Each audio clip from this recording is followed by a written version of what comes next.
Will Peterson, it is great to have you on the show. What are your initial feelings just a few days removed from a massive record-setting effort?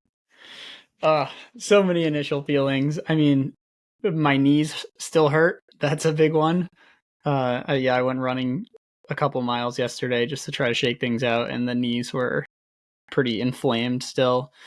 But I mean, I'm just so grateful the way this whole thing turned out. Like, I had we'll talk all about it, I'm sure, but like an unbelievable crew, and it was just like such a wonderful experience. It felt like the culmination of like so many experiences I've had in the Northeast, and I'm just right now. I mean, there's a lot of stuff to put together. Like, I'm trying to put together trip reports and sort of also get back into everyday life, but I'm just very grateful for how it turned out. This is something that we talk a lot about on the podcast, is sort of, I'm going to invent a word here, the bounce back ability after certain types of races. And we're starting to see with like proper training, nutrition, planning, et cetera, that people can stack maybe more high performances in a given year, or, a stretch of time than they thought they could. You've done enough of these long trail multi-day things where I feel like you have a pretty good grasp.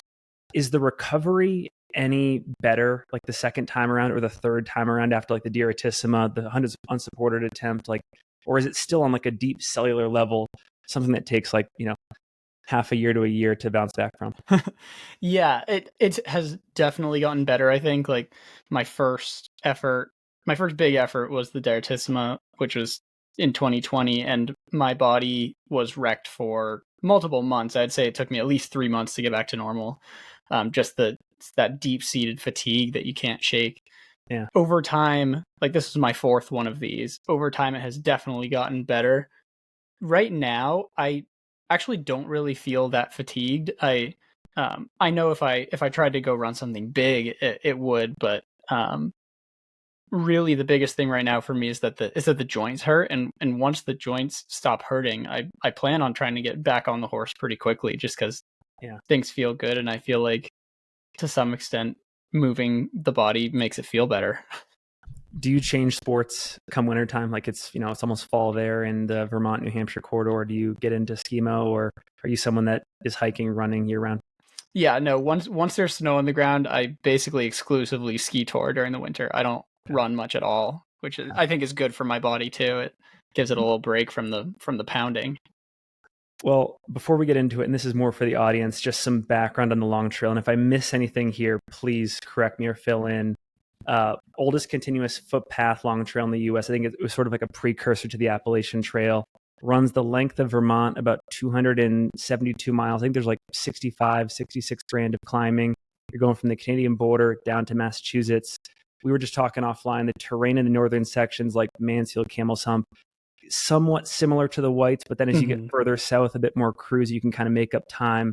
And then I guess I would just also add that, it's got some legendary names attached to it that have attempted and or set records. I mean, we just had Warren Doyle on the podcast. I think he had like the OG FKT there. Jeff Garmeyer, John Kelly, Nikki Kimball, Fharr Davis, Joe McConaughy, Will Peterson. Anything? Did I miss anything there? Like, are there any other aspects of the trail that are special to you or worth noting? I don't know if you said this. It overlaps with the AT for 100 miles. So I think that's a really cool aspect. So I think for a lot of AT through hikers, their first interaction with the long trail is when you hike 100 miles of it before it splits off up near Rutland. That's a pretty special part of it too. And it hits, there are 5 4,000 footers in Vermont, and the long trail comes within 0.2 miles of all 5 of them. And I haven't done enough of that northern section to know. I think you've mentioned it in trip reports before. Is that northern section, in addition to being more rugged, also maybe more, it's just less traveled, and so it's like more just like overgrown and stuff? Like, talk about that. Yeah, so I sort of split the long trail up into it really has a bunch of distinct, I feel like, characterizations of the different sections. So the first 50 miles I find are not super white mountainy, but I like to think of them as quite similar to sort of the harder parts of like the the harder parts of Maine that aren't the ridiculous parts of Maine. You know, they're like they're very remote. They're a little bit overgrown. The climbs are steep, but it's not like super duper technical. Sort of like think of like Maine, but like north of the Bigelows, maybe. Right. And then the next 50 miles are sort of the White Mountains parts. It's like over Whiteface and Smuggler's Notch and Mansfield and Camel's Hump. All of that is quite White Mountains-esque. It's like very steep, rocky, a lot slabbier than the Whites. Like in that way, it's sort of like Maine as well. Like there's not a lot of shale and crumbled stuff like there's in the Prezzies. And then once you get past around mile 100, 120, things start chilling out a little bit more, at least for East Coast standards. Like the trails become still technical, but less technical, and the climbs overall aren't quite as big, although, you know, you still have Killington and Stratton and all of those climbs. For listeners and viewers that don't know, you have a great podcast, From the Backcountry. I listen to almost every episode, and you and your co-host Xander talk a lot about sort of categorizing other interesting routes in New England in addition to the Long Trail. And you mentioned Maine, so I kind of want to go off on a side tangent. Sure, let's do it. You talk about this idea of making the entire Maine section of the Appalachian Trail more of a thing, like that 280-mile stretch from just north of Gorham, New Hampshire, up to Cocodona thing. I think that'd be kind of cool because it'd be sort of like a sister route to the Long Trail, almost exactly in terms of mileage, terrain, elevation change. It'd be pretty cool. Yeah, it's very, in terms of numbers, they're very similar. It's sort of the opposite in the sense that the northern part of the Long Trail is the hardest, and you'd say the southern part of Maine is the hardest. But I just thought it would be cool. Well, I mean, if you're gonna have FKTs for New Jersey and New York and Massachusetts, like why aren't we racing New Hampshire and Maine and Vermont on the AT? Like those are the three best states. Like most people think those are the three best states. And one of my friends in the White Mountains, Larson Ojala, he raced the New Hampshire section of AT this summer. So I'm happy that he cracked the bottle on that one. But I do think that the Maine or the northern New England sections of AT should see more racing than they do. To your knowledge, is the unofficial fastest known time on the Maine section held by a Joe McConaughy or a Scott Jurek or like a Heather Anderson? I would imagine so. I would imagine it would be whichever one of those AT speed people did it the fastest. Yeah. Very cool. Well, yeah, I mean, we could probably do a whole episode on that. I had to just throw that in there because I think I love the idea of like filling in the catalog, you know, Totally. in New England and, you know, getting other stuff off the ground. Like I feel like Jack Kenzel to some extent popularized the White Mountains 100, right? So like to see someone, I mean, you could use your newfound fame to christen another route, you know? I mean, the Whites, still no one has done unsupported Whites 100. So if anyone's looking for something to stick their name to, it's sitting right there for you. For people that are unfamiliar with you, haven't listened to your podcast, etc., how would you summarize your background in the scene and your skill set, like what you bring to the table as an athlete? Sure. So I did not come to the sport from a running background. I played soccer and skied throughout high school, and then in college I got really into backpacking. After my second year of college, I hiked the Appalachian Trail and loved it, like got the through hiking bug, but quickly realized that I couldn't make a career out of, like I wanted a career and I couldn't take giant chunks of time off to through hike all the time. So it is kind of ridiculous, but it sounds like the most logical thing seemed to be, all right, let's just compress the backpacking trip into like a couple days, and then you'll have done the whole thing. So that's sort of like how I got into big mileage stuff. And I think I bring the perspective. Yeah, I think I bring the perspective of a backpacker, which I think is very valuable in specifically maybe the multi-day FKT space, because you have to have some logistical abilities and sort of abilities to like I always say that on unsupported multi-day stuff, you have to function as your own crew chief. And I think as a backpacker, that might come a little bit easier to me because am not used to having a crew anyway. So yeah, that's kind of how I got into it. So in like 2020, I did the unsupported New Hampshire 4,000 footers. That was my first FKT. The next year, a few of my friends and I didn't do any big FKTs, but a couple of my friends and I ran the 100-mile wilderness. Yeah. Me, Xander, and our friend Nick. And then 2022, I ran the supported New Hampshire 4,000 footers FKT. Last year, I did the unsupported long trail, and then this year I did the supported. Right on. I'd be curious to know if you felt the same way, but in the moments where I have done either multi-day races or multi-day long trail stuff, because of that through hiking background, having done the AT earlier in my life, that experience taught me not to feel overwhelmed at any given point about the end point. And I was super focused on just getting to the next checkpoint. Given that you've also through hiked the trail, do you feel like you bring that same advantage to the table? Yeah, I think it definitely helps. Because I can't look at, even if it's like a 40 miler, if I'm just like out for a 40-mile training run, I can't just have that in my head because it's too big, and I'll get in my own head. And like really the only way I can function on these things is to just tunnel vision to the next checkpoint. Yeah. And then and that was tough actually on this effort, because on the supported long trail I had a really hard time at times not looking at the big picture.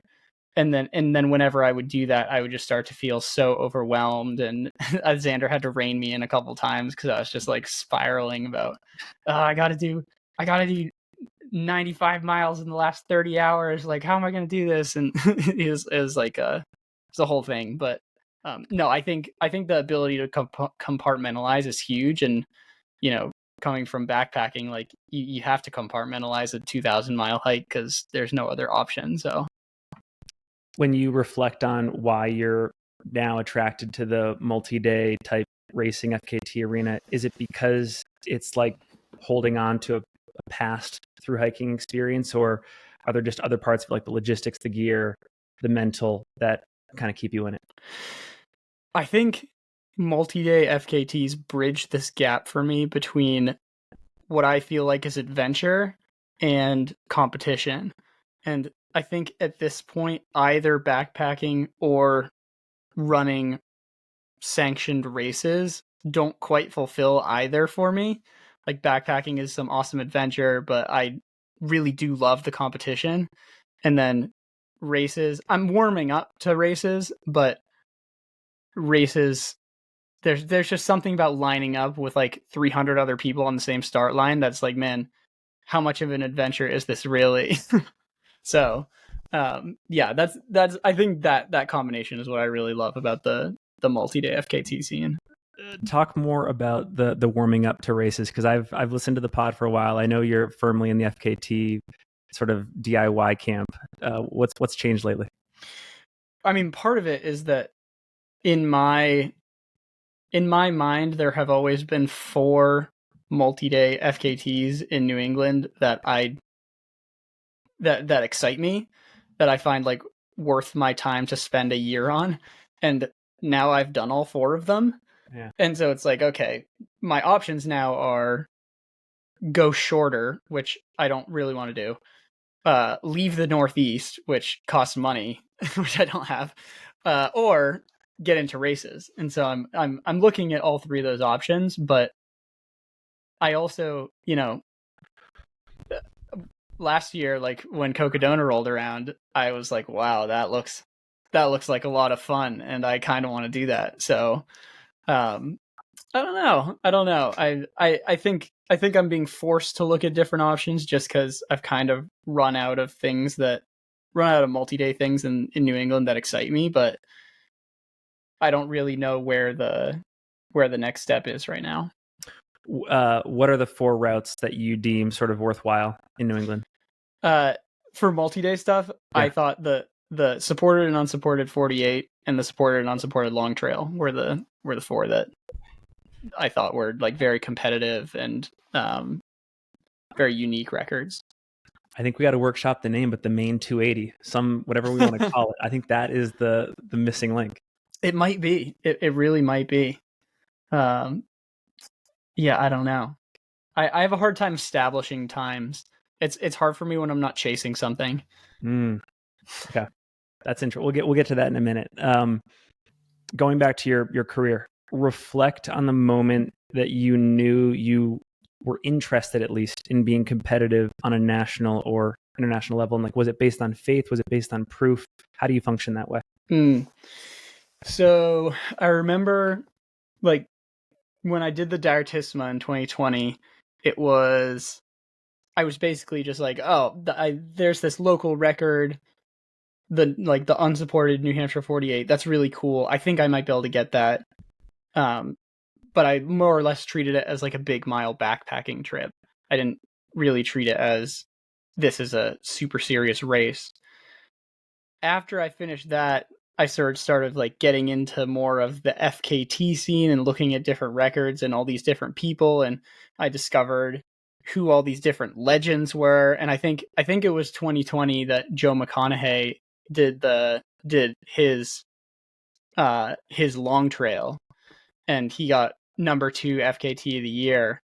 And I was like, man, that's really cool. And that's like only 2 states over from me.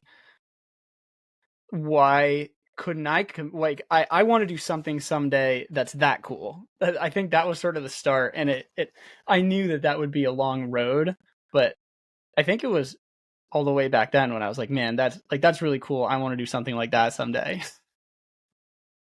How much different, because we're talking a lot in the formal racing scene with like, the Katie Shads, the Jim Walmses, et cetera. We're talking about how quickly the sport is evolving, professionalizing, et cetera.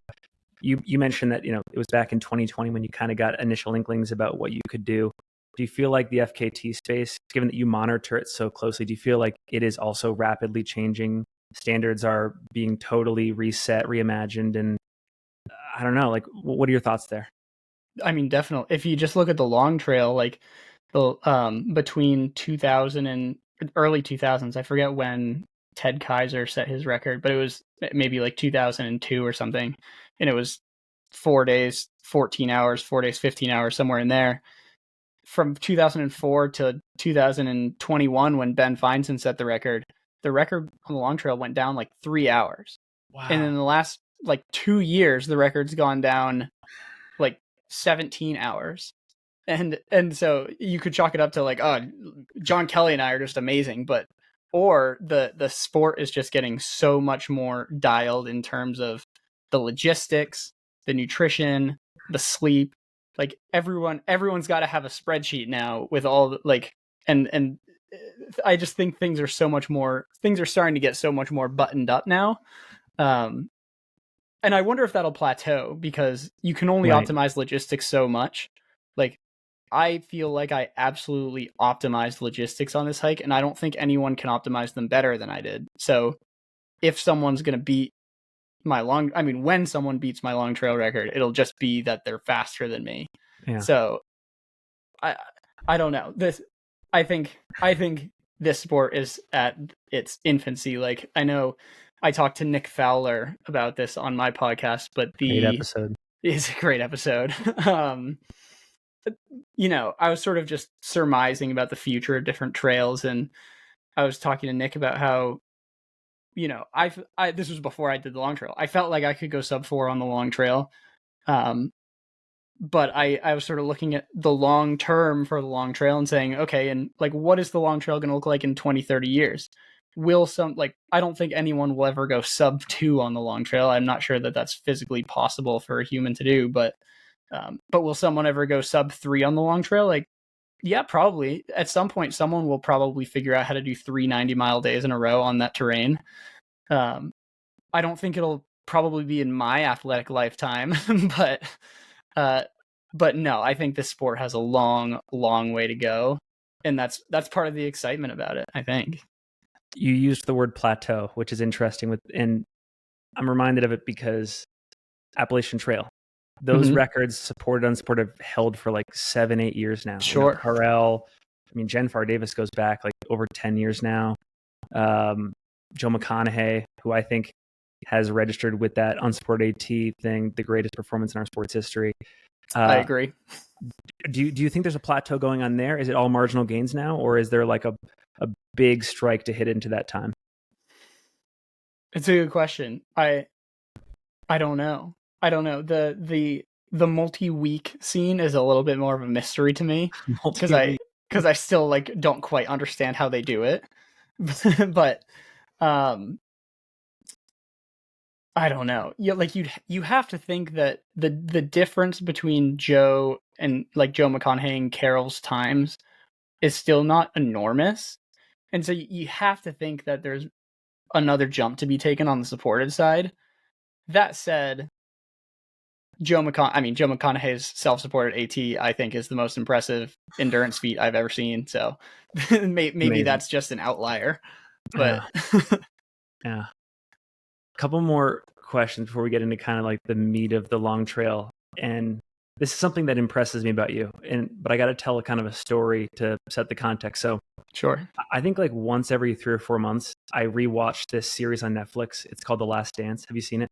I have not seen it, but I know Michael what it Jordan, is. Yeah. 90s Bulls. You don't have to be a basketball fan to get like I don't follow the NBA closely, at least anymore, and it's amazing. But there are a couple moments across the series where you see what was required of Michael Jordan to psych himself up for every single game and every single performance. And he would go, because it was an 82 game season, he had to go to some crazy lengths to like really treat even the middle of the regular season like game 7 of the finals. And he would do this thing where he would like construct these false narratives or fake beefs with players across the league to get himself up for that game. And I think I was listening to your Unsupported episode on From the Backcountry from last year, and you talked about how you kind of did something similar. Like you created this narrative that like, oh, people just think I'm I'm fast on like the Direttissima, or I'm just a Northeast guy. Talk more about that, and is it something that you continue to deploy, and does it work for you? Yeah, it absolutely works for me, and I use it a lot. And it was a little bit tougher this time because I feel like last year, sort of going after a premier route for the first time, there were a lot more people who like openly didn't believe in me, including my friends like Jack Kenzel. I know. Jack was like quite open with me about the fact that he didn't think I could do it. which is hurtful, but I took it and I put it on the bulletin board. I thrive off of any like slights, real or imagined. And so, people would say something to me that's totally innocuous, like I'm planning for this effort, and they'll say something like, "Oh, I'm so glad that that like Just a Kid from Maine is going after this," and I'm like, "Oh, you think I'm Just a Kid from Maine? Like, I'll show you." It's just like stuff like that, and I feel like, I don't know, perhaps it's unhealthy, but I really think that like I like write down any little slight I have, and then I'll take a picture of it on my phone, and like last year I did that and then set it as the background on my phone while I was doing the long trail. And anytime I was feeling bad about myself, I would just look at this like literal bulletin board on my phone and be like, F these guys. Like, I'm not giving them the satisfaction.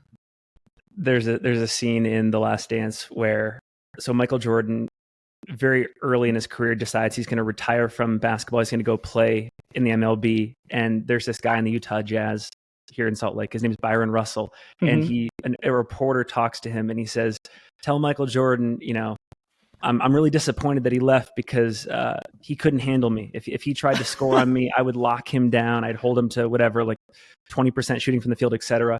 Michael remembered that. And when he came back into the league, not just in 95, but I think they finally met in like 97 or 98 in game 6 of the NBA Finals. There's that famous scene where while he's hitting the game-winning shot, he's crossing over Byron Russell. Byron Russell falls back off his back feet, sinks the game winner, and Michael references his, like you said, innocuous quote to the reporter from 6 years earlier. Like, he has that memory bank of slides. It's amazing. So I think it's cool. I support it. Yeah, it's super interesting. I don't know. got to come up with motivation. Still on the mental side of things, I know you do, or at least you did do proactive journaling. You had like writing prompts ahead of other efforts. Did you do that this time around? Yeah, definitely did. Well, what were some of the prompts? So it's a book. It's from a book put out by the folks that run the trek. I think I always forget the name of the book whenever I have to talk about it. But maybe it's called like Appalachian Trials or something. And it's like a book to prepare you for a thru hike. And so they have these writing prompts in there, and they're like, why are you doing what you're doing? How would you feel if you like finished the thru hike, or in this case, like got the record? How would you feel if you failed to do it? What are the mental challenges you're going to face, and how are you going to overcome them? And what are the physical challenges you're going to face, and how you're going to overcome them? And so, yeah, I won a couple days. I didn't do it as far ahead of time as I usually do. Like usually I do it like a month out and then read it a lot. But this time around, I went out to the Governor Clement shelter, which is just a little bit south of Killington. And I hiked in there and just sat there for a few hours in the shelter and wrote like 2 days before the effort. And I thought that was great. I thought it like put me in the right space mentally. Are the prompts mostly for what's going to transpire during the effort, or are you also preparing yourself to interpret and handle what happens after the fact? Like, for example, like obviously the story we're going to tell here, we're going to recount is amazing. You set up an amazing new standard, but like failure is an option, right? So like, are you also preparing yourself for that?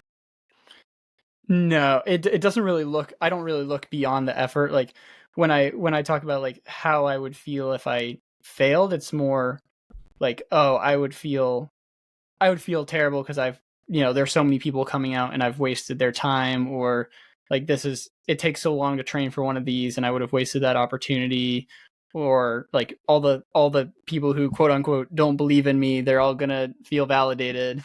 But in terms of like really coping with, like, those are all just tools to use in the dark moments of the effort to keep myself going. I'm not really considering it as a possibility. Like when I get on trail, my mentality is always, I get off this trail if I'm seriously injured or seriously ill, and that's the only way I get off. So do the prompts still work, 3 days into this attempt when you're super sleep deprived and just things are in flux and chaos is descending on you? Like, do you still have the presence of mind to reference those things, or is it more like, while I have my wits about me, maybe in the first 2 days, it's getting me past, it's getting me at least to Killington? Yeah, well, I think that's part of the, that's part of why you write, I think, because as you write, it sort of gets more ingrained into your mind. I find that everything is in there at the beginning in terms of like, especially the why and the positive things, like how would you feel if you succeeded.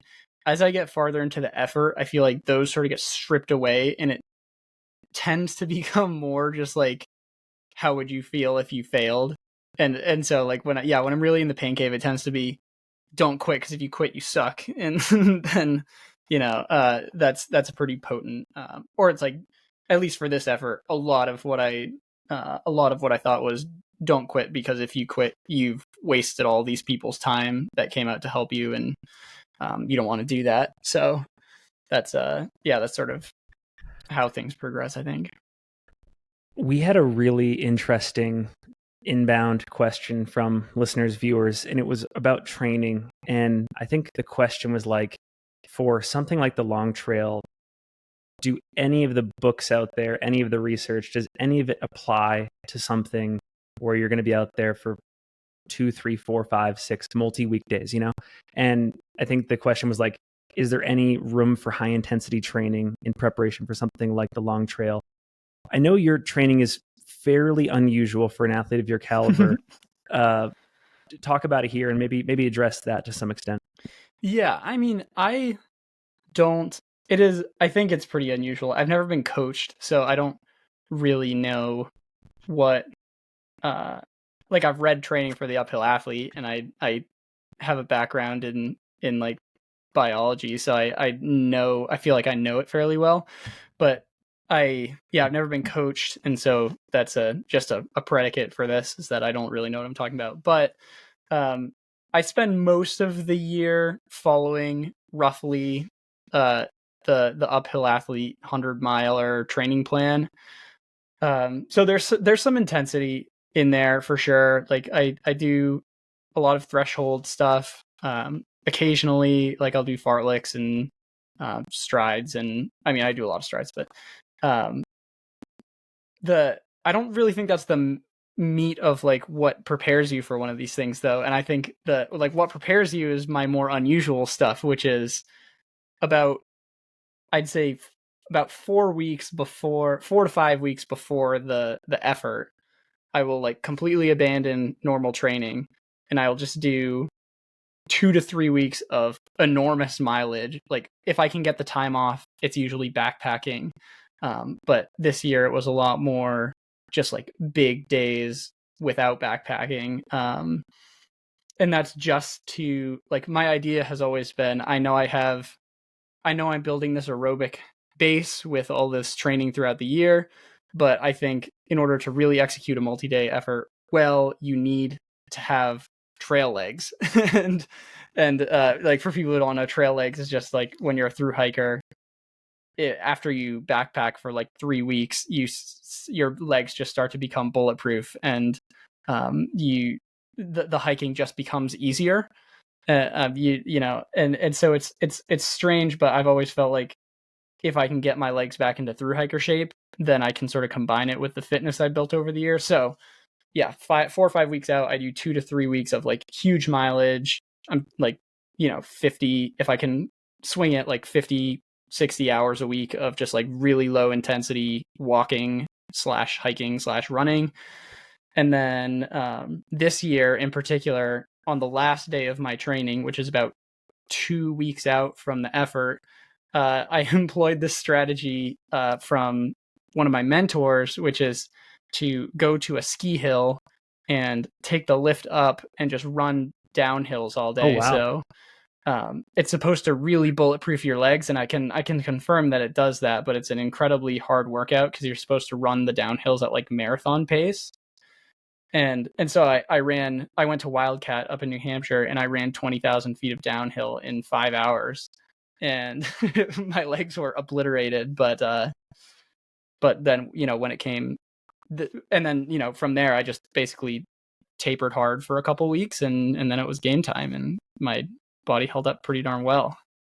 And it also seems like you enjoy most of the training you do. Like I think, and I didn't write down much, but I did write down this quote from Jack Kay. And I think his quote is like, if you don't absolutely hate yourself and everything around you midway through these efforts, you're not truly, pushing yourself to the limit, right? You're not truly giving everything. Like there is that necessity, not just for pain, but also suffering. But it doesn't sound like you need to suffer that much in training to be ready for this.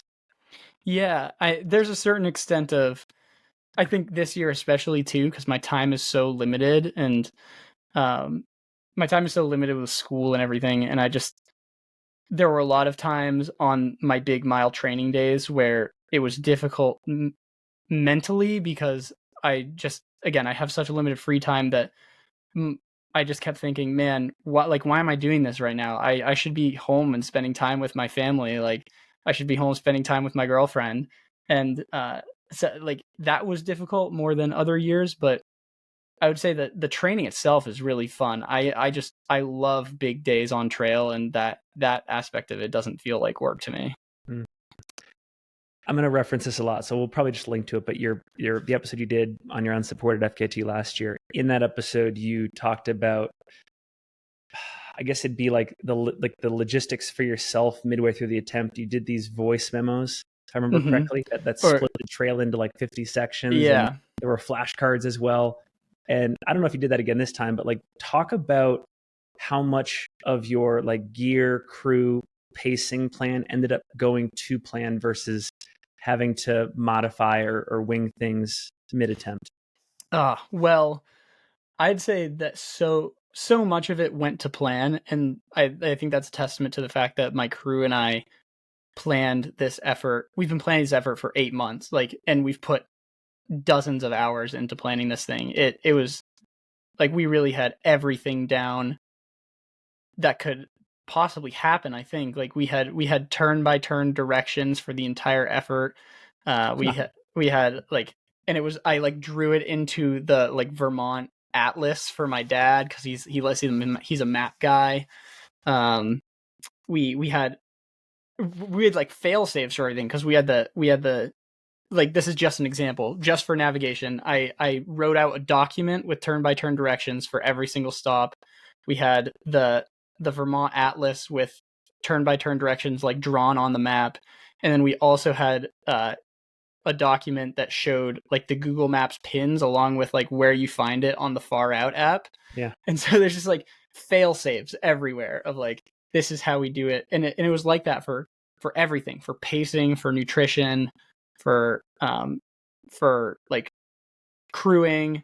Is just we planned this thing to death, and things didn't go to plan. Like the first night I couldn't hold down my my nutrition, and we had to think of something on the fly because I was getting behind on nutrition because I kept throwing up, and I was worried about that. I thought like, man, if I can't hold anything down, this is going to be a short effort. But we figured out something that I could hold down, and I think that's part, like, adaptability is a huge part of it. You can plan till the cows come home, but at the end of the day, things are going to go wrong, and on a multi-day thing, you have to be able to adapt. Thankfully, on a supported thing, your crew can do some of that adapting for you. On an unsupported thing, you're not so lucky, but no, my crew is spectacular, and I literally all I had to think about was run. They did everything else. We talk a lot about training hours in the lead up to something, but just hearing you talk, I'm curious about logistical hours, strategy hours, planning hours. How many hours on that front do you think went into this in like the 2 to 3 months leading up, if you had to ballpark it? Oh man. Logistical hours, everything put together, I would have to imagine, I don't know, at least 100, I would say. We spent a lot of time planning this effort. It was quite a chore. I don't think we should do like a blow by blow trip report. I'm sure you'll have something published and we'll link to it in the show notes. Same thing with like an episode on your own podcast. But I think it'd be fun to, like, when you're thinking about execution, just recounting some of the highs or memorable interactions or engagements while you're in the thick of it. So do a few come to mind? I think, I don't know. Actually, could you restate the question maybe? I don't know if I'm when you're thinking about memorable moments out there on the trail, moments that were positive, uplifting, confidence building. So like they were like reassurances that, you know, even if you were just 80 miles in, you felt like you were going to get there. Maybe it was something that like Xander did at a crew stop, or a pacer said to you midway through. Do any of those types of moments come to mind? Yeah, I remember. Well, there are a few in particular. So about half of the pacers, again, we planned really well, but some of it still comes down to luck. About half the pacers for this I'd never met before, and it was, I put the call out on Instagram, and people DM'd me and signed up in my in my spreadsheet, and I was really hoping that everyone turned out to be strong, and I got just like so incredibly lucky with that. But I just remember, so the first, Xander paced me the first 11 miles, and then Bill Tidd, who's an unbelievable athlete from the White Mountains, he paced me for a bunch, and then Ed Clifford, another amazing athlete from New Hampshire, paced me for a bunch. And Joffrey Peters, basically I was just like paced a bunch by people I already knew at the beginning, and I already knew they were strong. And then we get to Barnes Camp, which is like right at the bottom of Mansfield, and it's like, okay, I'm now starting off with people I've never met before. Gordon Collins and I'm forgetting his name. In any case, Rowan, maybe. No, it wasn't Rowan. Okay. And in any case, I just remember going up that Mansfield climb and thinking, oh, we're good. Like these guys are strong.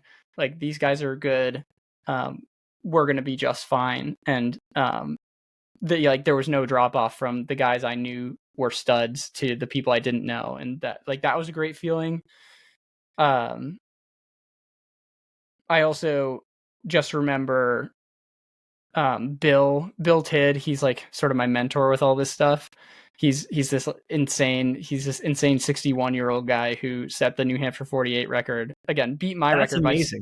He beat my record by 7 hours at the age of 60.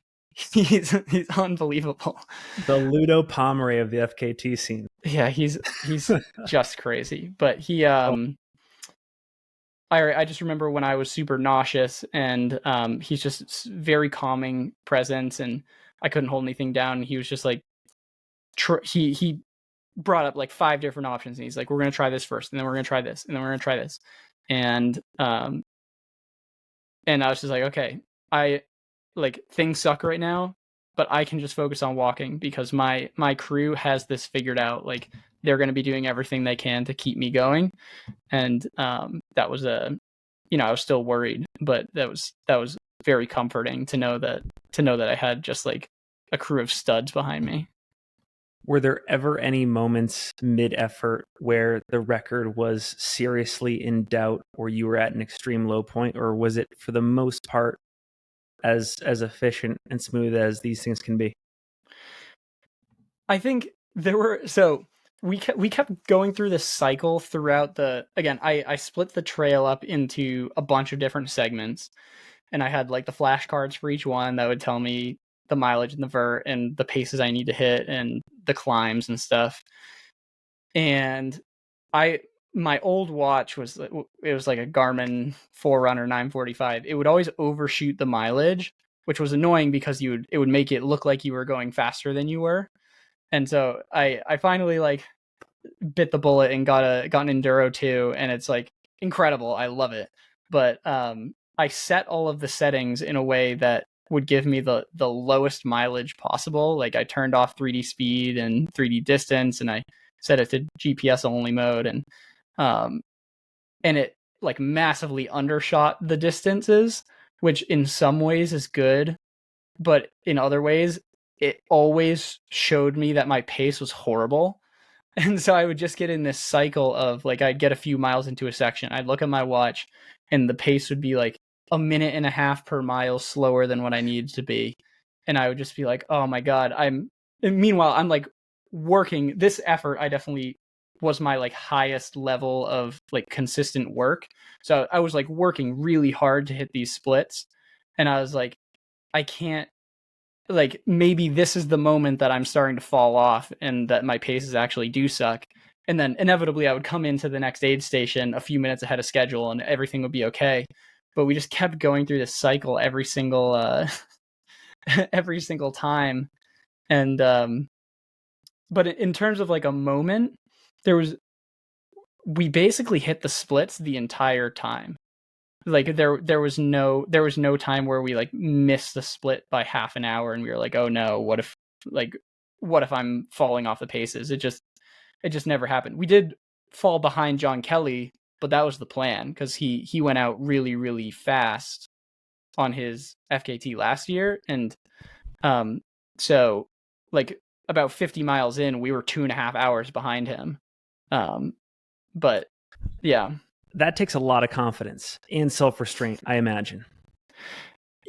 Yes, but there was a proof of concept because so last year on my unsupported, John Kelly was faster than me by 12 hours through the first 100 miles.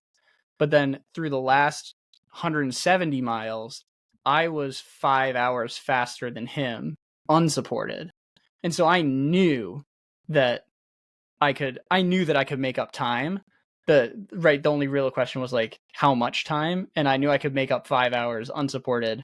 Could I make up those other 7 hours supported? So it did take a certain amount of confidence, but we felt pretty well. We also felt like if I went out trying to match him, there was a pretty good chance that I would flame out, and I desperately wanted to avoid that. So, plus, this is like, sorry, I'm rambling here. No, but and you like the chase too. You enjoy the chase, right? I love the chase. That's part of the psychology. And I didn't really choose my splits, and this is another like kind of crazy thing. So Bill Tidd, this 61-year-old maniac, he's a software engineer, and he's like a huge numbers guy. He has like thousands of hours of heart rate data from different terrain and different weights of packs that he's carrying throughout the White Mountains and throughout Northeast terrain.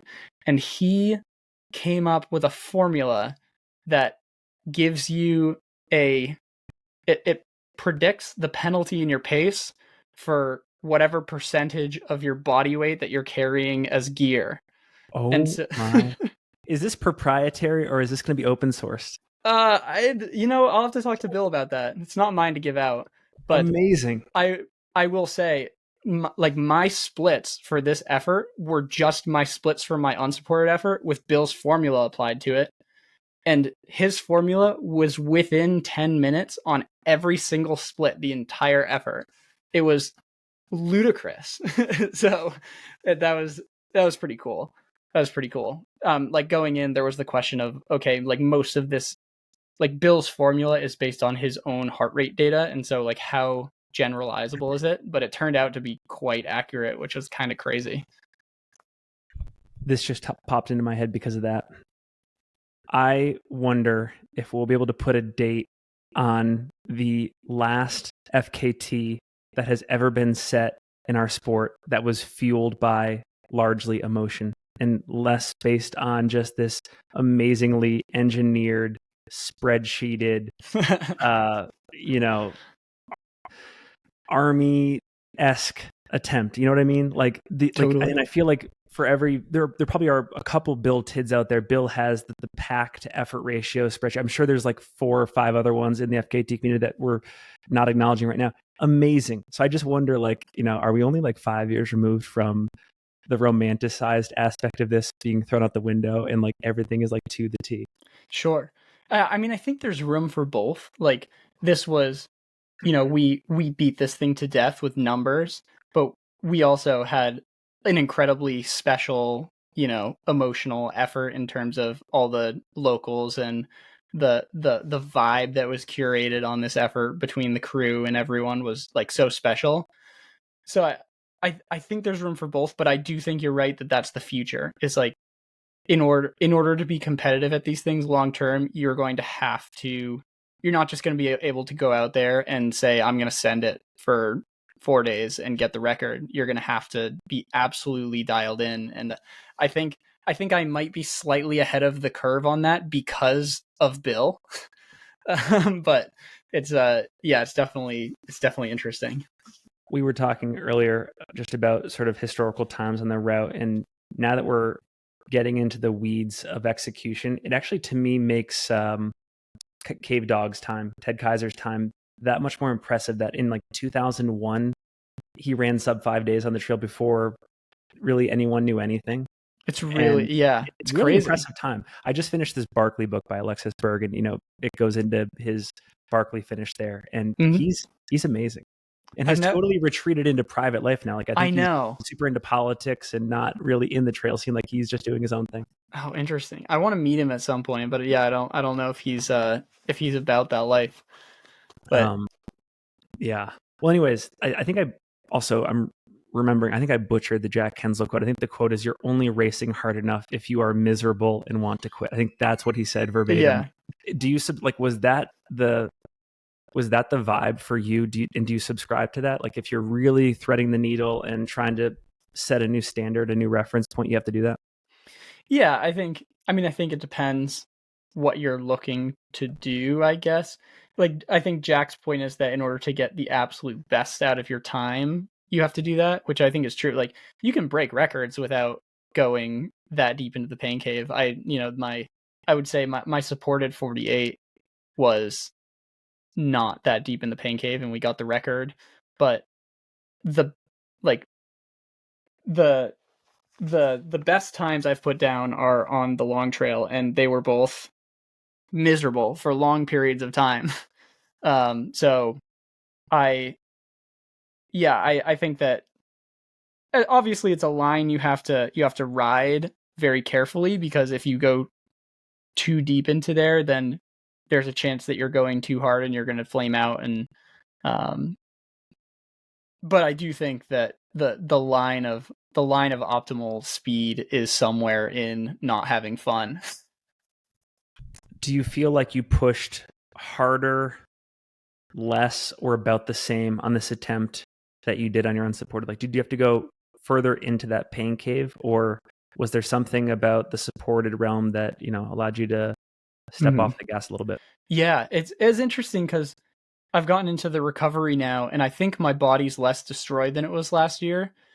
And that could be attributable to the pack weight, because, obviously I was carrying a lot more last year. But I will say my average effort level this year was definitely higher.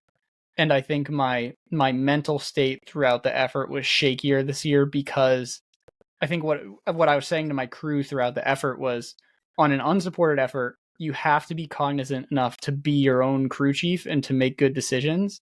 Whereas on a supported effort, you can go a little bit more into that cave, because the crew, like, you still have to be cognizant enough to walk in the right direction and not trip over stuff. But I knew my crew was going to make those decisions for me, and I didn't need to make them. And so I could push a little bit deeper into that pain cave. So I do think this year I pushed harder and probably was a little bit more fried.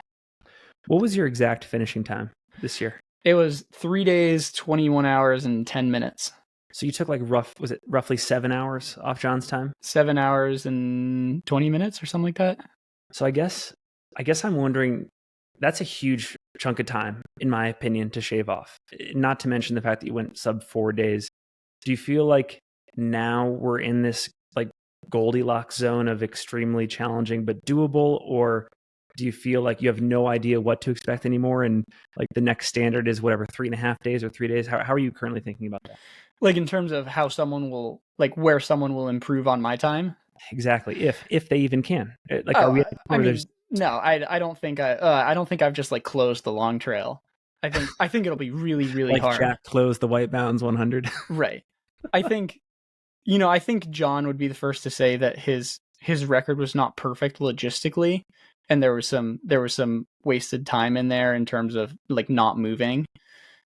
I think what my effort did is that it closed the door.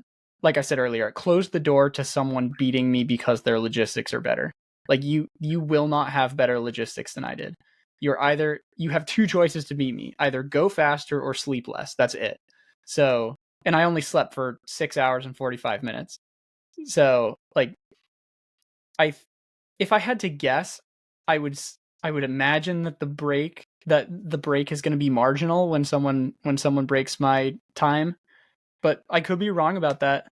I will say that, there are components. So the 3 fastest times on this route now are my time this year, John's time last year, and my unsupported time.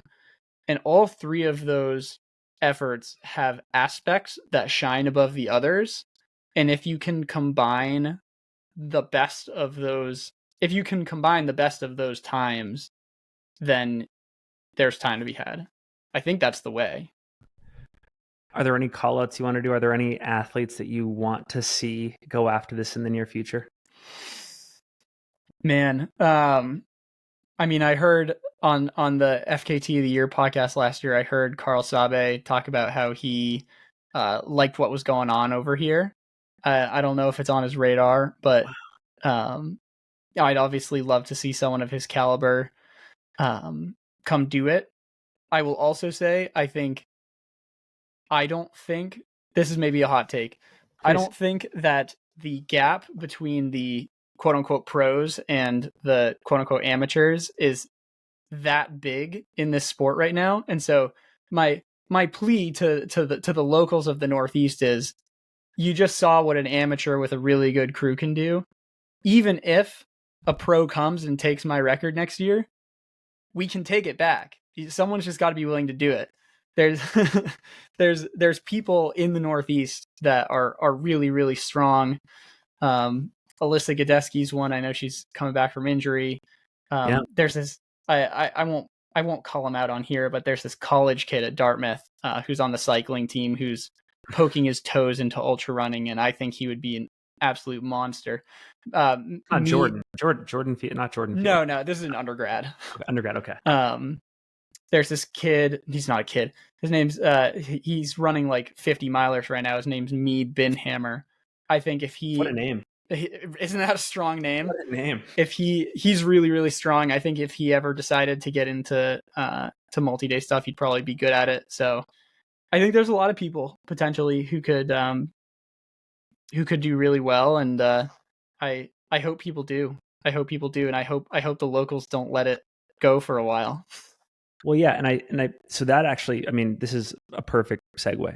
We actually fielded this question on our podcast Instagram channel. There was, a lot of people think that the longer distances, like the long trail, they're just waiting to be disrupted by quote unquote better athletes, and that like the less talented athletes are the first to go there because it's where they can be competitive, it's where they can make their markets, where they can be relevant, etc.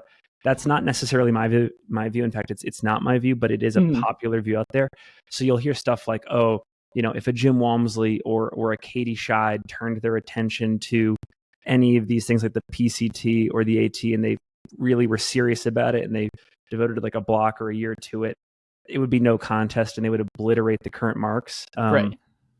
I mean, I've mentioned it like 5 times now, but like, I guess maybe one example is like, some people might think that the White Mountains 100 FKT is quote unquote closed because you have someone like Jack Kensel who came in, and he's not like a pro athlete, but he basically is. And, besides maybe nobody's more diligent about studying, and preparing for these kind of things. So what do you, I mean, you've kind of already stated your point, but is there anything more you would add there just to maybe dispel that?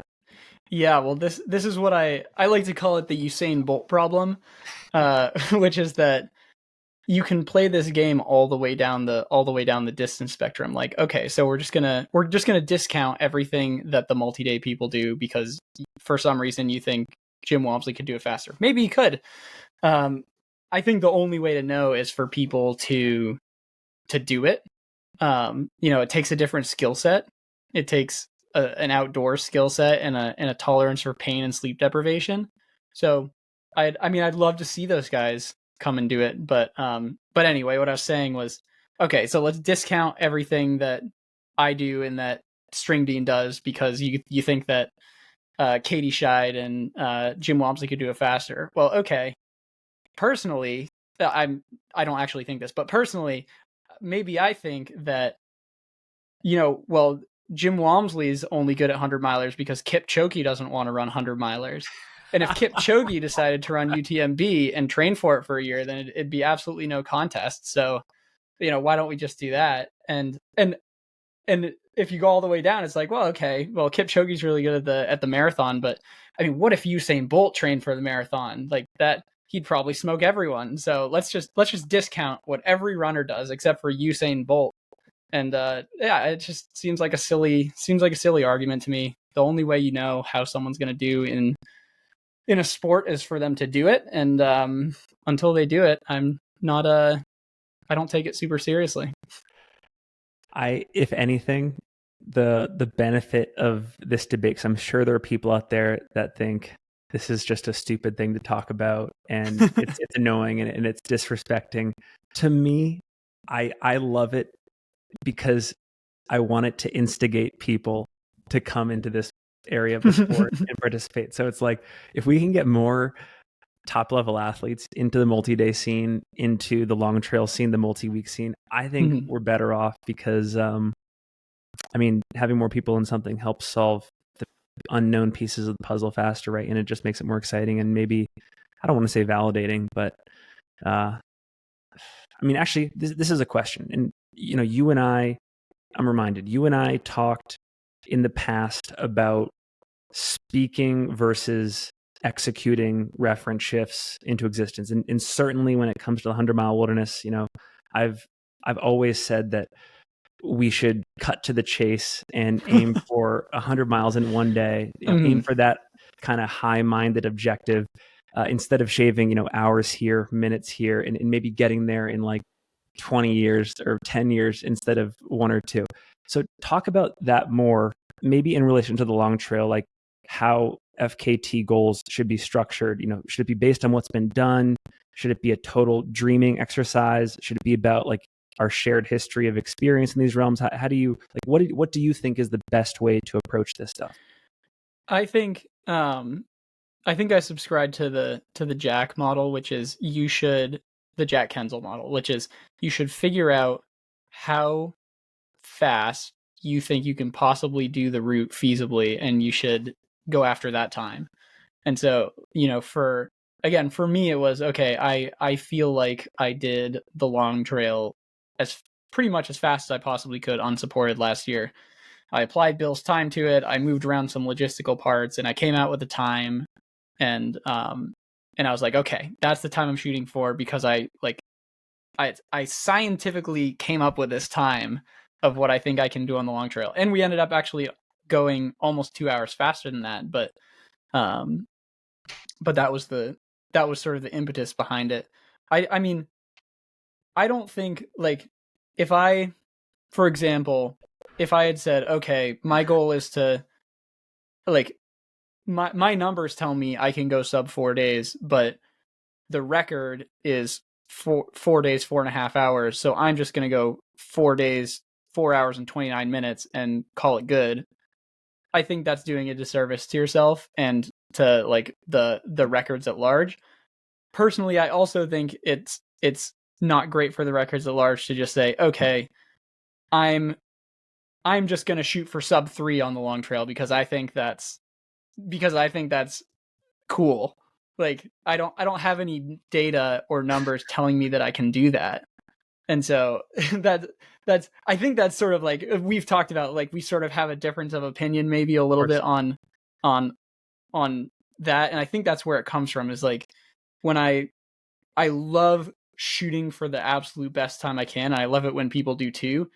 I just think people are best served by coming at that from a numbers perspective and not a wishful thinking perspective.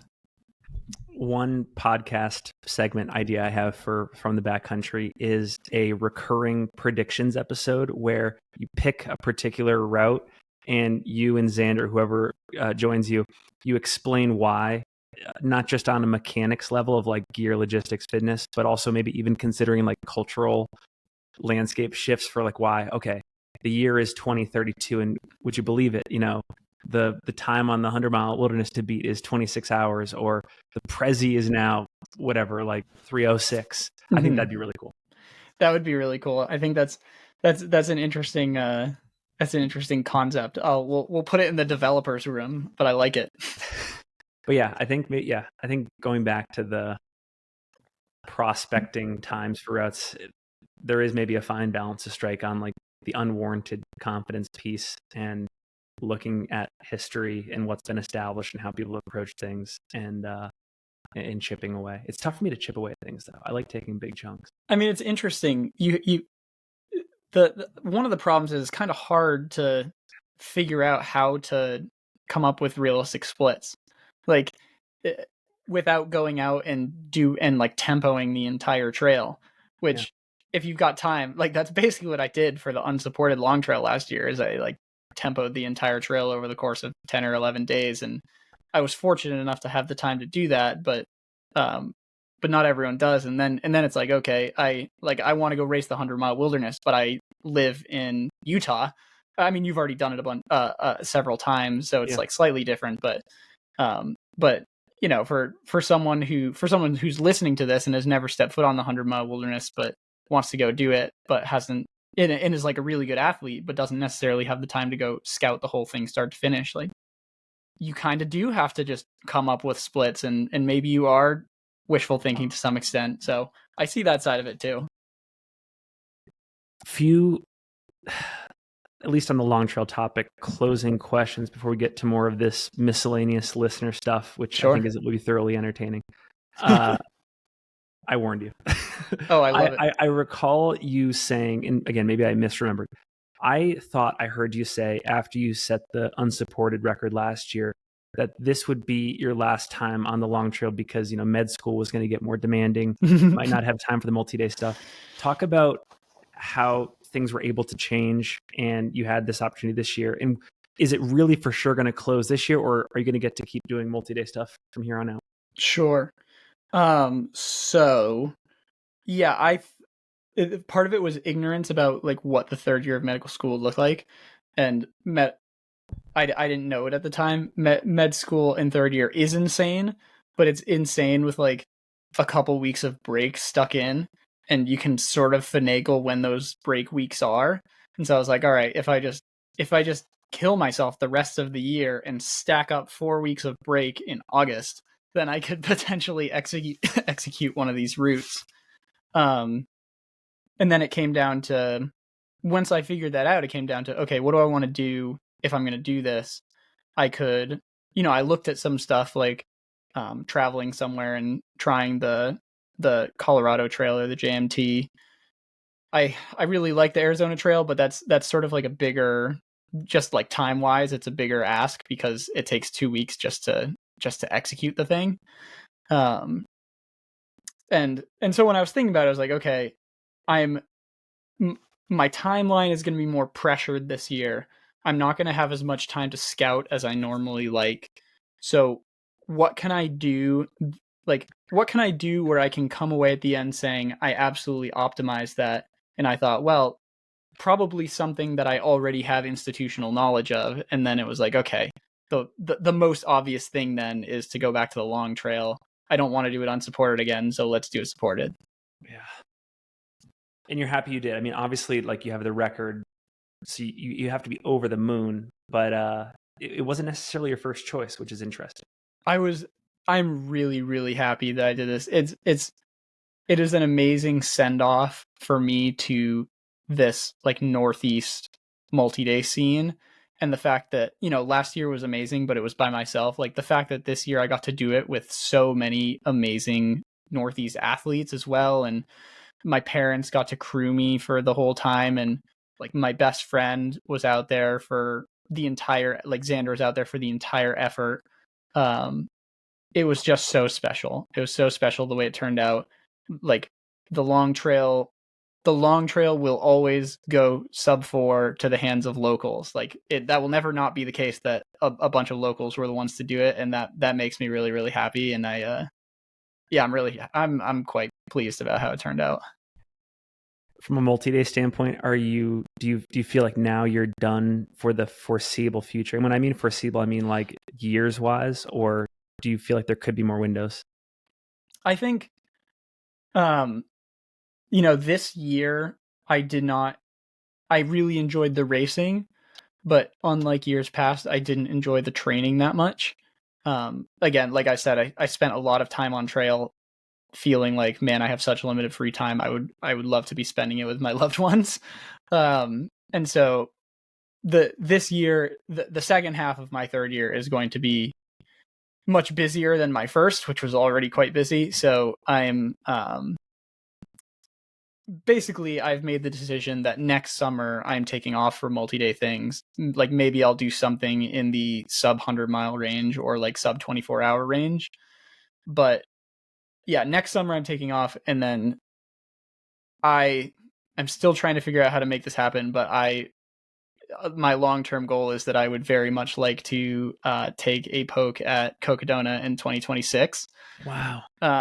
But again, I'm a medical student. I have no money. We got to figure that out. Let's talk. I know some friends. Listen, man, I will take you up on any connections. Why Cocodona? I mean, I know you mentioned the Arizona Trail is intriguing, but like, you don't have to sell me. I love Cocodona, but like, talk about what makes it appealing to you, given that it's also like a formal race. Yeah.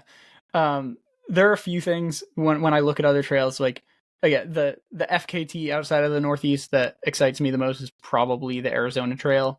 But that is, again, that's such a huge time commitment. I think to do the Arizona Trail correctly and in a way that I'm happy with, I would need at least 6 weeks between like scouting and resting and execution. And I don't think I'm going to have 6 weeks anytime in the near future. I will do it someday, but not in the near future. The Colorado Trail is a cool trail, but truthfully, all the variations kind of irk me. I kind of hate that like we've now set like 3 or 4 Colorado Trail FKTs this summer, and they're all masquerading as the Colorado Trail FKT when, like, if it were the long trail, like if Kyle Curtin had done, if the Colorado Trail functioned like the long trail, then Kyle Curtin would have set his record, and then no one else would have gotten on the board because no one's come close to him. Right. Which is maybe that's a good thing, but like maybe it's a good thing that more people are on the board, but it's just like I don't love the way that one's structured with all the variations, and then the JMT scares me. With the variations thing, does like a northbound and southbound designation for long trail just make no sense to you, or are those fundamentally different approaches and they should be considered? Like, how are you thinking about that? The northbound and southbound long trail are fundamentally different approaches because the north is so much more difficult than the south, and so like if you're a strong runner, then maybe going northbound makes sense because you can take advantage of the runnable stuff while your legs are fresh. And if you're going southbound, then maybe you hike more. But I think that's part of the strategy. I think the long trail has an FKT, and if you're a strong runner, go northbound. If you're a strong hiker, go southbound. If you're unsupported, go southbound because that's the only way that makes sense. But it's like if someone tried to submit variations on the long trail, I would fight it so hard. I don't think it needs it. I don't want it. Should every trail have just one designation? In my opinion, every trail should have one designation unless there's a massive difference in elevation at one side or the other. Like I think the Prezi's an example of like one that probably needs directional variations, although the Prezi has like 8 variations now, which is insane, and they should clean that up. But like Jack has put forth a very convincing argument on the Prezi Traverse about why southbound should be the premier route, and I agree with him. But for most other trails, I think it should just be, Colorado Trail having at least one variation makes sense because you've got the split in the trail with the collegiate stuff. But directional variations, I think it's just part of planning and strategy, and I think you should take advantage of whatever works best for you. I don't really believe in all these variations. How about expanded leaderboards? So for people that are curious about the history of a route, showing who has the second, third, fourth, like if a time has been set and a person comes under that, but they got the third fastest time, do you want that to show on the FKT site? Yeah, I think I used to say yes to that.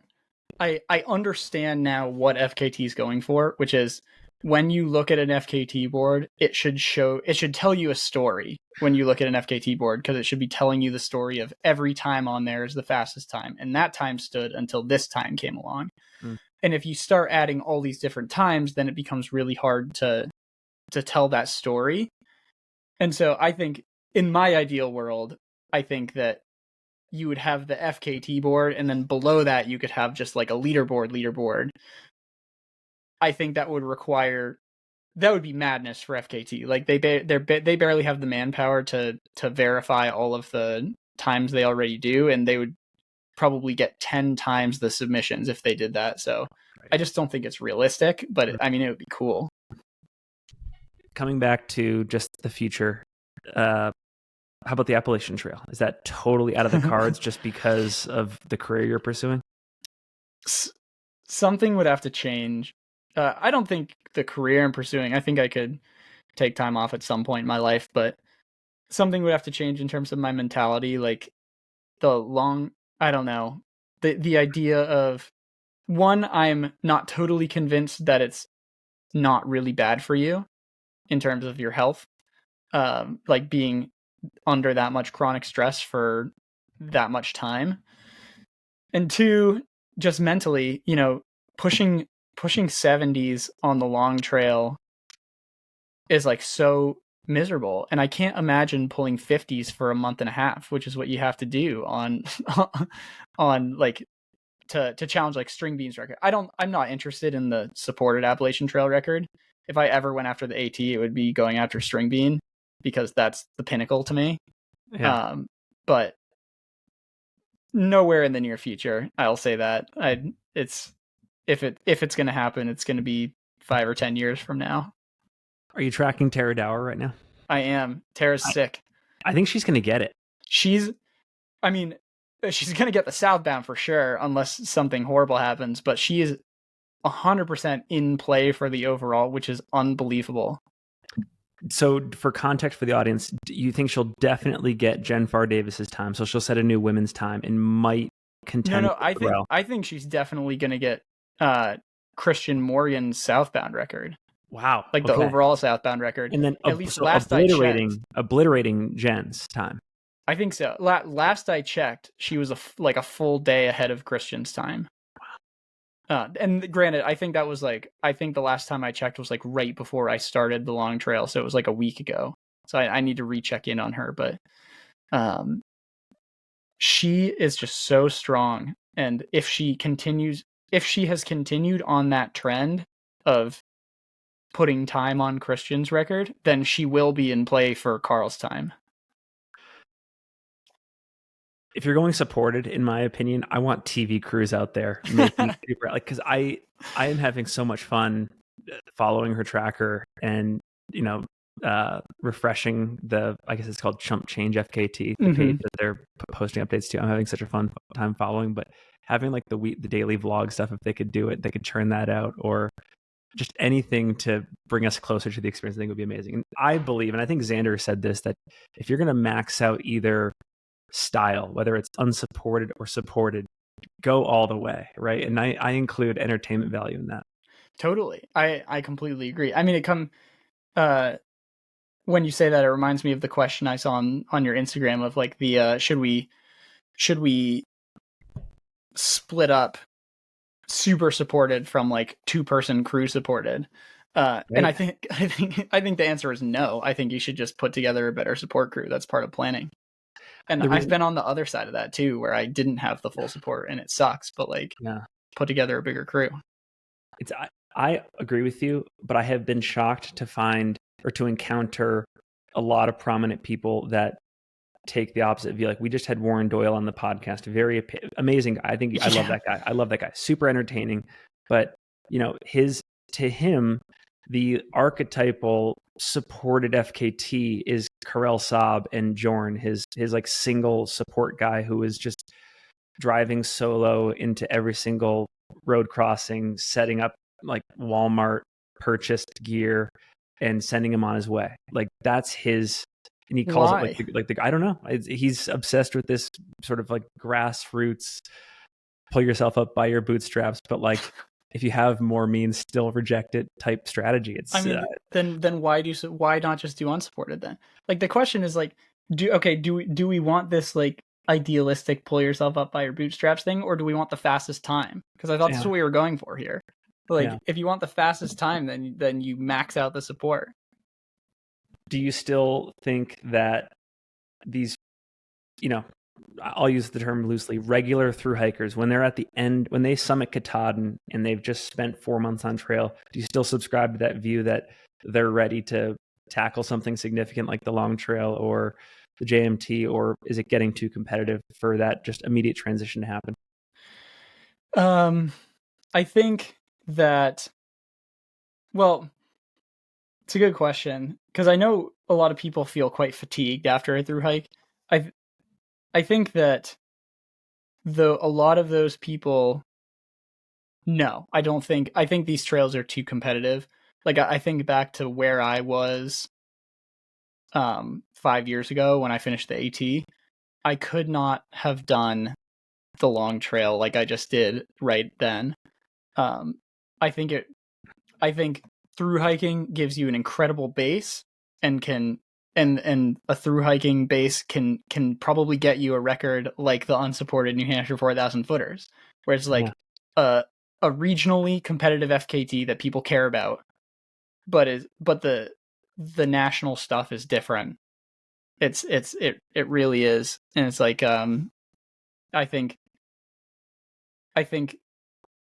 it took every bit of learning and training that I've had over the past like 5 years, including the AT, to pull off what we did this year on the long trail. So yeah, I think it takes everything. Another one that came up through Instagram, someone wants to know, or they want to hear you talk more about your FKT of the year snub last year. And I guess the question is, why do you think the chips fell that way? What's as I'm sure you've had a chance to think about it a fair bit. What are your thoughts on why the voting fell the way it did? Yeah, I mean, obviously, like I was disappointed. I thought it was a really good effort.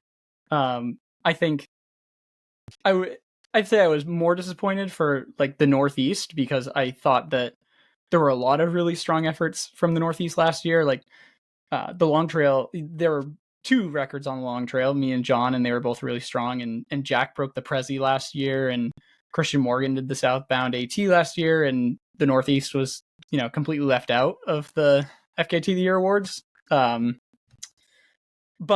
I will say that I think that the FKT board is picking between a lot of really good efforts, and that's probably really difficult to make those decisions. So I don't know. At the end of the day, I'm not like that stuff is great. At the end of the day, I'm doing this stuff for myself and for the community, and because I love the long trail and I love my crew. And the chips are going to fall where they may with FKT, and at the end of the day, I'm a runner and not a decision maker on that stuff. I was just going to ask you how important validation is, or whether things are more internally satisfying. And it sounds like it's the latter, that the awards are nice to have, but to be able to go back to your friends and family and like you said, the Roger Bannister-esque moment of a New Englander bringing the long trail under 4 days, that's sufficient.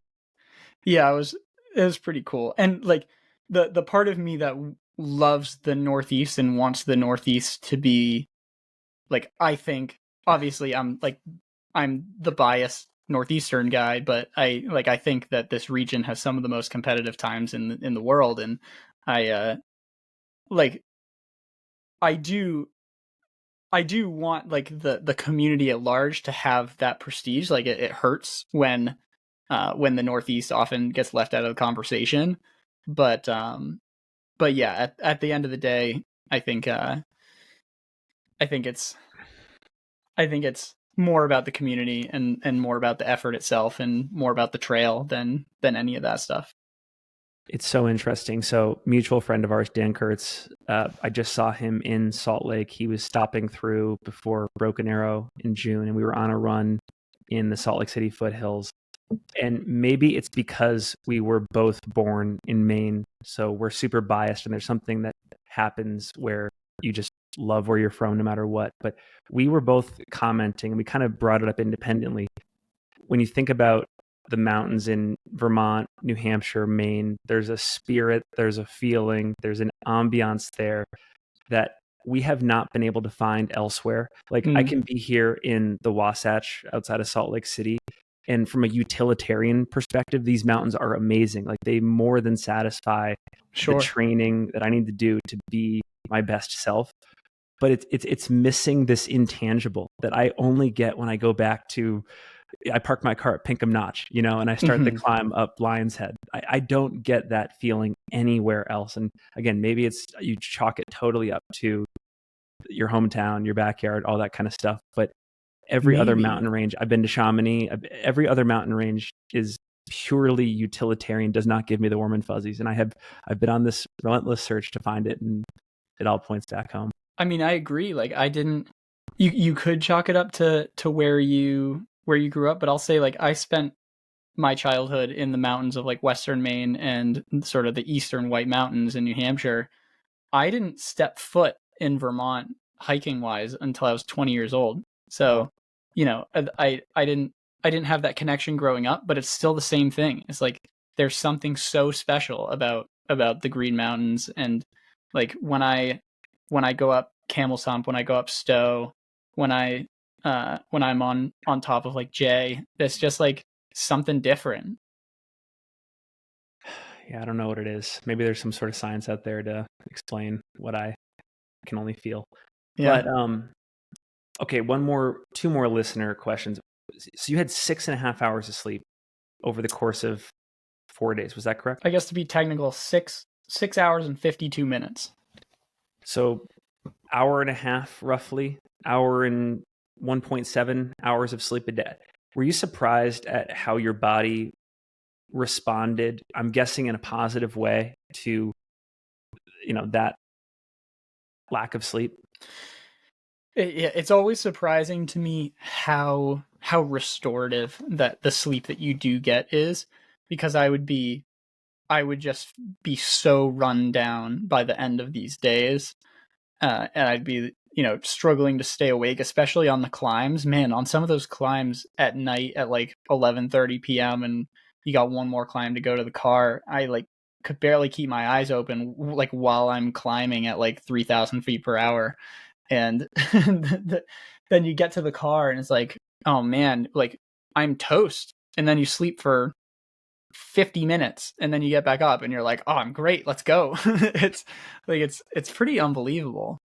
And like the shortest time I forget what day it was. I think it was day 3 maybe. I was really tired and I got to the van and I was like, guys, I know this isn't planned, but I need to sleep for 7 minutes. And they were like, all right, we'll start the timer. And I just like jumped in the van, and 7 minutes later I was like completely fine. My body just needed that little bit of shut eye and time to restart. Do you feel like, and I don't know if I'm phrasing this correctly, but do you feel like, given that you had to insert sleep sometimes in an ad hoc way, do you feel like you could turn on and turn off the benefits of caffeine, or was that kind of scattered at times, like because you took a nap, there was interruption, stuff like that? I would say that caffeine mostly helped. There were some times where I was just so tired that it kind of got overwhelmed. The only time that caffeine really hurt was, I'd say, the first night. I was just too riled up and too caffeinated to sleep. So I had scheduled 90 minutes of sleep the first night, and I laid down for 30, couldn't sleep, and I was like, all right, we're going. So, but I think you get to a certain point where you're just so tired that it doesn't matter if you have caffeine or not. If you close your eyes and lay down, you're gonna fall asleep. So yeah, that happened pretty quickly after night 1. Last question from the audience, then I think I have some unrelated questions that we can close on. But this is interesting because I also have shared experience in this realm. But basically, the question, I'm kind of paraphrasing it here, but it's, to what extent should we regulate external communication via technology on unsupported efforts? Well, this is a fantastic question, because as of now, the rule on FKT is that electronic communication is not support. And so I look at that as, okay, on an unsupported effort, I'm going to use that as much as I possibly can, because we're looking for the fastest time, and that's in the rules. And so, like, for example, on my unsupported last year, I had Xander, I had this spreadsheet that would give me, I had this spreadsheet also developed by Bill. I had a spreadsheet that would, it had all my splits, and then it had a column next to my splits where you could put in my actual splits when I hit certain points. And when you put in those points, it would like correct your ETAs for the rest of the thing and give you updated splits. And so I just had Xander updating that for me as I went, and he would just send me text being like, here's how you're doing. Like, you picked up 7 minutes on the last section. And like, should that be allowed? I don't know. But it is. So, Well, and I mentioned my personal experience because obviously on the 100-mile wilderness, I will bring a phone, and there's only two places, at least that I've even tried to test it. One is the top of Whitecap, and then the other one is sometimes on that beach there, like Namkanta Lake. I'll get service, and in both those situations, really mostly to just let my family know I'm safe. I'll just send a text saying, "Hey, I'm here. I am. Sure. I'm projecting to be here at this point." So for me, like I think the argument in support of it is like it's a safety device in a sense, but then I guess the question becomes like, when do you turn it on? When do you turn it off? And like, what is safety usage? So it's like all things, super messy, and I love it. I mean, it just makes for great debate, Yeah, I think part of the problem is that FKT is trying to come up with rules that are simple and can be applied across the board. And I think that is really difficult to do for 1,000 routes across the world. And so that's why I think their rules are pretty black and white as far as like, you can use phones, you cannot see anyone, you cannot have photographers. Like for example, I know I didn't end up finishing the 100-mile wilderness this year, but like Hyperlight wanted to come out and take some photos, and they were like, "Oh, we'll hide the cameras so you never see them, and we'll like fly a drone." And FKT was like, "Absolutely not." FKT wouldn't let them do it, and FKT wouldn't let them do it, and let me call the effort unsupported. So could you call it self-supported, or how would they have defined it? No, they would have called it moral support, and then it would have been supported. Wow. So they'll call that moral support, but not the phone stuff. Correct. That's amazing. Yeah. And so when you take examples like that, it seems kind of ridiculous, but I'll just say I understand why that their rules are so black and white. And it's like really, really difficult to have any nuance when you're sort of when you're applying this to so many people. Yeah. While I have you, I think we should close on the 100-mile wilderness because we both love that route. I think it's so cool.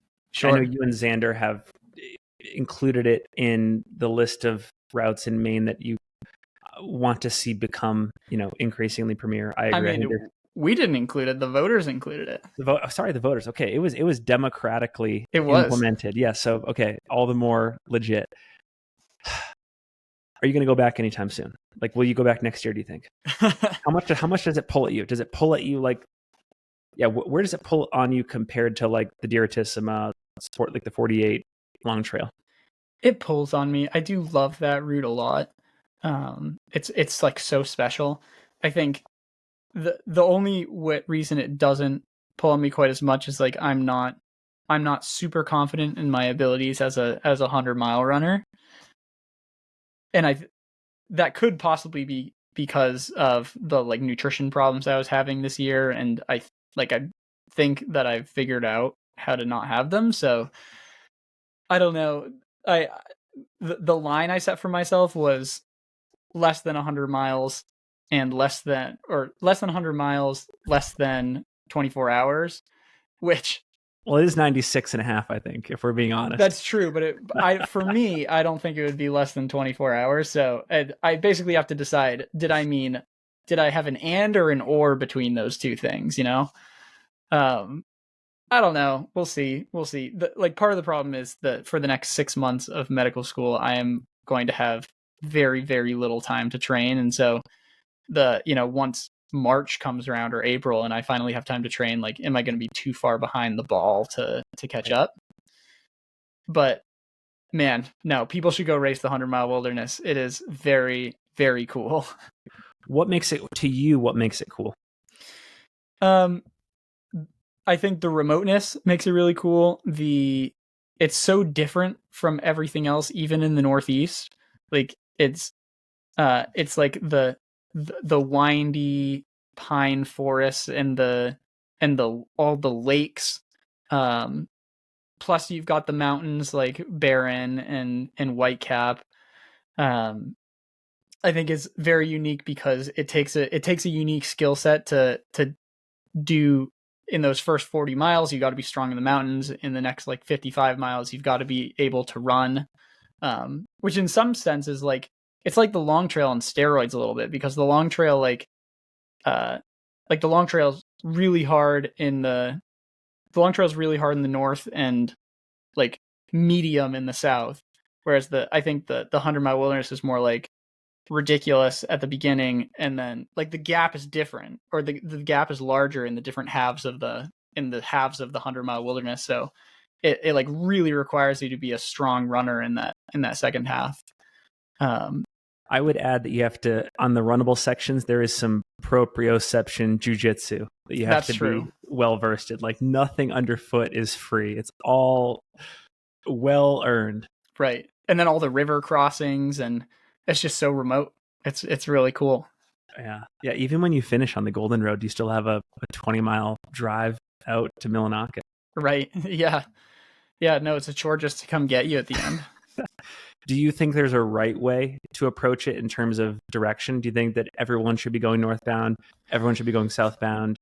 I know Joffrey's pretty stuck on southbound being the best, but I don't know about that. I don't really have a reason for why I think this, but I just think northbound is more elegant, and perhaps it's because I thru hiked northbound, and there's something about heading towards Katahdin. It just seems more aesthetic to me going northbound, and I think aesthetics is like an important part of an FKT. Maybe, I don't know. Yeah. Well, Will, it's been an absolute pleasure to have you on the show. I've referenced it a bunch, but the podcast that you host, From the Backcountry, love it. When I share the pod, I say, go check out the Nick Fowler episode. I think it's great. It's a great intro to the show. Great conversation. Any other final thoughts that you want to leave listeners and viewers with before we go? I just want to give a shout out to my crew. There were 6 people on my crew who came out for the entire length of the effort. They were Xander Kiter, my mom and dad, Ann and Eric Peterson, Cal Hale, Annika Ringen, and Ed Clifford. There were so many other people who were involved. I was paced, I think, by 26 different people throughout this effort. And then there were other people who came out and like crewed but didn't pace. It was just like so special. Those guys made it happen. You know, one thing I wanted to mention is that another part of this effort that I thought was kind of cool is that we haven't, as far as I know, we haven't seen anyone go after one of these big multi-day routes, both supported and unsupported. And so there's always sort of been the question of like, how much is support worth? And I think that these are like, I think this, obviously it's one data point and it's me, and like, it's not going to be completely generalizable. And I think you can make the argument that I'm a bit stronger of an unsupported athlete than a supported athlete, but I will say that it's cool to have the data point where we can look and say, okay, at least for Will Peterson, this support is worth 15 hours over a 270 mile, you can figure out whatever percent that is. I think that's a cool thing. And I think the only reason that we have those numbers is because I had the most unbelievable crew that took away every factor for me except for go. I carried one flask and my phone the entire time. And yeah, I'm just really glad that the locals own the long trail, at least for now. The question of how much is support worth is amazing. And that's why I think we probably both love Joe McConaughy's unsupported overall FKT in the AT, because there was a moment in time where support was a negative value. Technically. Well, that's what, when you put out your Instagram story of like, oh, has anyone ever held both the supported and unsupported on one of these premier routes at the same time? I almost wanted to respond like, yeah, Joe McConaughy did, but he only did it in one record. Like, he didn't have to do it twice like I did. I should have worded it better. Like, had people who have gone out for 2 variations independently. So I think Anish did it right. Like, she had the self-supported and the unsupported, I think, on the AZT, or does have that. Oh, something interesting. Like that. Yeah, I think you're right.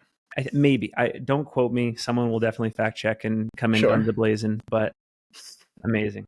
Well, we'd love to have you on the pod anytime. Hopefully, in the future we can do some sort of like dedicated 100-mile wilderness episode as that route heats up. Do you know anybody going at all in the remainder of this year? Like, is it going to get challenged at all? Like, what?